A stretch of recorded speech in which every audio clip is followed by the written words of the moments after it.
Bahadurgarh road Sheesh Mahal के पास एक पुराना पर बहुत खूबसूरत घर था। कई सालों से बंद पड़ा था जब राठौर परिवार वहां किराए पर रहने आया। परिवार में थे विनोद राठौर, उसकी पत्नी नीलिमा और दो बच्चे सीमा और दीपक। विनोद की बर्तनों की दुकान थी और नीलिमा घर संभालती थी। जिंदगी सामान्य चल रही थी।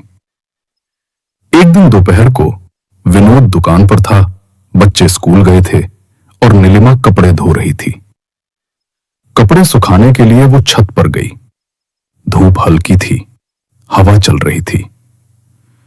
तभी उसकी नजर पड़ी सामने वाली मुडेर पर एक औरत बैठी थी, काले बुर्के में।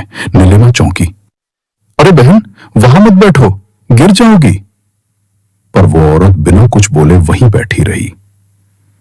नीलिमा को अजीब लगा। वो नीचे आ गई। शाम को बच्चे स्कूल से लौट आए। नीलिमा ने उन्हें खाना परोसा।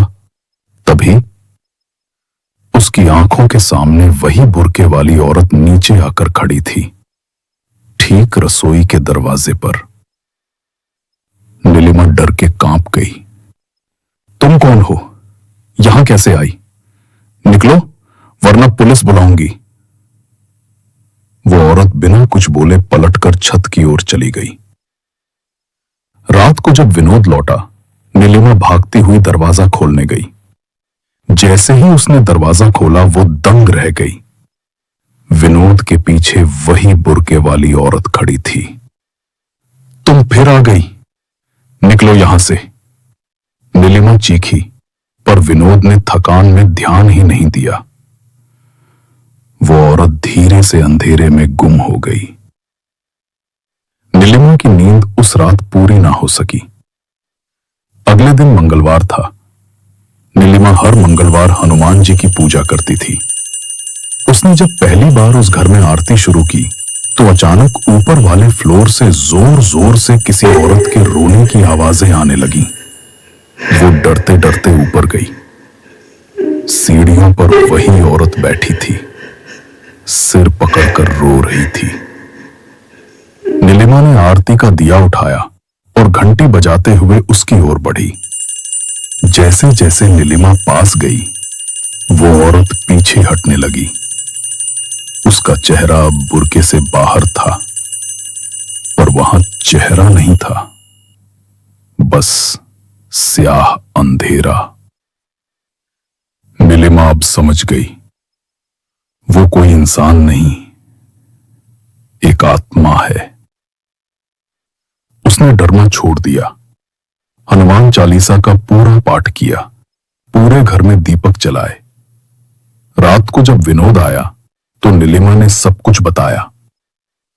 अगले दिन विनोद एक तांत्रिक बाबा को घर लेकर आया। जैसे ही बाबा ने घर में कदम रखा, उनका चेहरा बदल गया। उन्होंने कहा, यह घर साफ नहीं है। बाबा ने विनोद से कहा, इस घर की नींव में कुछ छिपा है, इसे खुदवाओ। विनोद ने तुरंत बेसमेंट की खुदाई शुरू की। जैसे जैसे मिट्टी हटती गई, एक एक कर 7 कब्रें निकली। बाबा बोले, इस मकान की नींव 7 कब्रों पर रखी गई थी, इसलिए यहां कोई चैन से नहीं रह सकता। बाबा के कहने पर विनोद ने अगले ही दिन अपना सारा सामान समेटा और परिवार को लेकर उदयपुर लौट गया।